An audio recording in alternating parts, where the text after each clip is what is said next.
En lo alto de los montes Cárpatos de Transilvania, Rumania, se alza una fortaleza de oscura leyenda. El Castillo de Drácula. El nombre por sí solo evoca imágenes de horror gótico. Su imponente silueta contra el cielo tormentoso, un faro de miedo durante siglos. Las piedras mismas parecen susurrar historias de crueldad y desesperación inimaginables. La historia del castillo está inextricablemente entrelazada con la figura histórica de Vlad III, también conocido como Vlad el Empalador, un nombre susurrado con temor, un testimonio de su brutal reinado.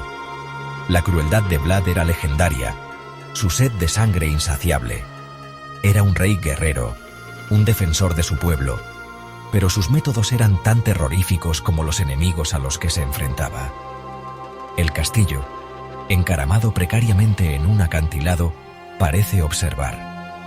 Su sombra cae pesada sobre el pueblo de abajo. Los aldeanos, endurecidos por generaciones de miedo, todavía evitan el camino que conduce a las puertas del castillo. Conocen las historias, transmitidas de generación en generación. Cuentos susurrados a la luz de las velas parpadeantes, cada uno más aterrador que el anterior. El aire mismo alrededor del castillo se siente pesado, agobiado por el peso de su historia. Es un lugar donde la oscuridad persiste, donde el velo entre nuestro mundo y lo sobrenatural se siente terriblemente delgado. Vlad III, voivoda de Valaquia, nació en un mundo de violencia. En 1431, su padre, Vlad II Drácul, gobernaba una tierra amenazada. El Imperio Otomano se cernía sobre sus fronteras. Vlad aprendió que el poder era el único escudo. Se convirtió en un maestro de la guerra. Su crueldad en la batalla se convirtió en leyenda. Su método preferido de ejecución le valió el apodo de Vlad el Empalador. Creía que el miedo era un arma poderosa. Su reinado fue tejido con hilos de sangre y terror. Empezaron a circular susurros de un poder más oscuro. Los rumores se extendieron como la pólvora entre la población aterrorizada. Vlad, decían, había hecho un pacto, un trato con el mismo diablo. Había cambiado su alma por algo inefable. Las historias variaban, cada una más escalofriante que la anterior. Algunos decían que Vlad buscaba la inmortalidad, desesperado por aferrarse al poder que tan despiadadamente se había apoderado. Otros susurraban que buscaba conocimiento, oscuros secretos que le otorgarían dominio sobre la vida y la muerte misma. La verdad, envuelta en las brumas del tiempo y la leyenda, sigue siendo esquiva. Lo que se sabe es que la crueldad de Vlad se intensificó. Su sed de sangre se volvió insaciable. Era como si el pacto, si existió, hubiera torcido algo dentro de él. Su humanidad, ya frágil, pareció desvanecerse por completo. El castillo, una vez una fortaleza, se convirtió en una prisión, no para los enemigos de Vlad, sino para Vlad mismo. Se retiró a la oscuridad, atormentado por susurros y sombras. Su transformación había comenzado. Su piel, una vez bronceada por el sol, se volvió pálida y fría. Sus rasgos, antes hermosos, se afilaron, volviéndose casi depredadores.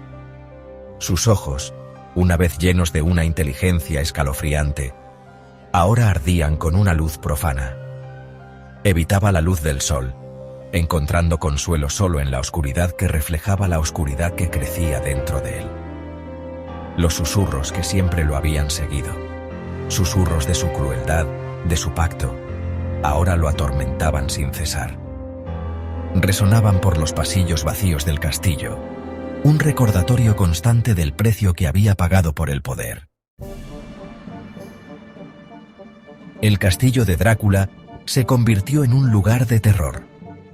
Los aldeanos hablaban de luces extrañas que emanaban del castillo por la noche, acompañadas de gritos sobrenaturales que los helaban hasta los huesos.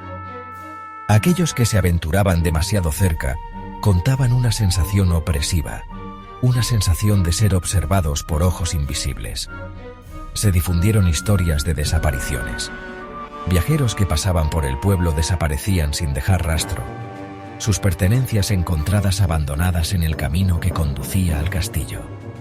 Los aldeanos susurraban que Vlad, o la criatura en la que se había convertido, era el responsable, que ahora se alimentaba de los vivos, su sed de sangre nunca verdaderamente saciada.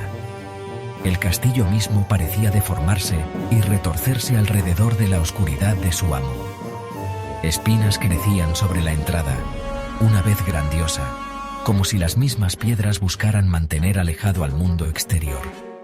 El aire dentro del castillo se volvió denso con el hedor a descomposición y algo antiguo, algo completamente antinatural. Susurros de otra figura emergieron de las sombras del castillo de Drácula. Erzsébet Báthory, pariente de Vlad III, se hizo infame como la Condesa Sangrienta.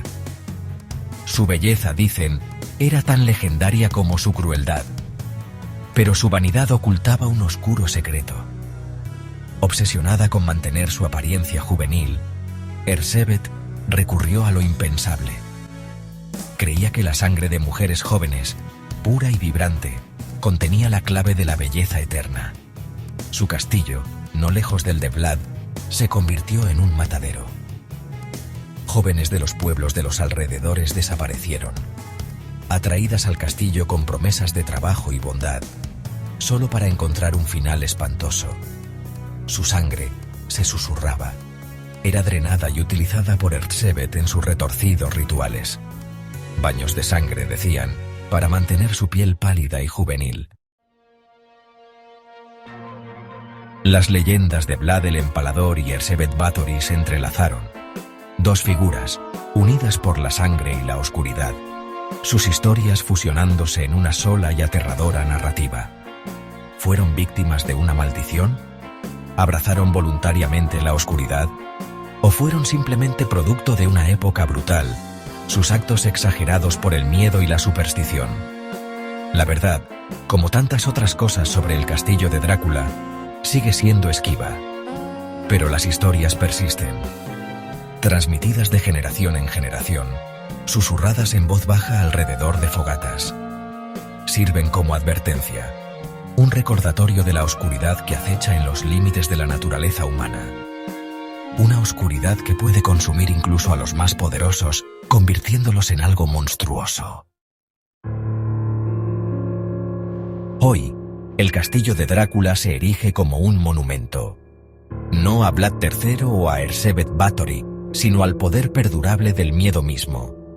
El castillo, ahora un museo, atrae a visitantes de todo el mundo. Vienen buscando un vistazo a la oscuridad, un roce con la leyenda. Pero las historias persisten, resuenan a través de los pasillos vacíos, susurrando desde las sombras. Los visitantes afirman sentir un escalofrío mientras caminan por los mismos corredores donde Vlad caminó alguna vez. Hablan de ruidos extraños, de puntos fríos, de una sensación de ser observados. Si estos son restos del oscuro pasado del castillo, o simplemente el poder de la sugestión es un tema de debate. Pero una cosa es cierta: la leyenda de Drácula continúa fascinando y asustando en igual medida. A medida que el sol se pone sobre los montes Cárpatos, proyectando largas sombras sobre el campo de Transilvania, el castillo de Drácula adquiere una belleza siniestra. El viento aúlla a través de las almenas derrumbadas, sonando inquietantemente como los gritos de las víctimas de Vlad. Las historias, las leyendas, los susurros, todos se mezclan, creando un tapiz de horror que continúa fascinando y aterrando. Vlad el Empalador, el pacto con el diablo, la Condesa Sangrienta, las desapariciones, la sangre, los gritos, todos son parte de la leyenda ahora. Y a medida que la luna llena se eleva, bañando el castillo con su luz fría y etérea, casi se puede imaginar la sombra de Vlad el Empalador, todavía acechando dentro de sus muros. Su presencia, aunque invisible, se siente. Un recordatorio de que algunas historias nunca mueren realmente. Viven, susurradas en el viento, unidas para siempre al lugar donde nacieron.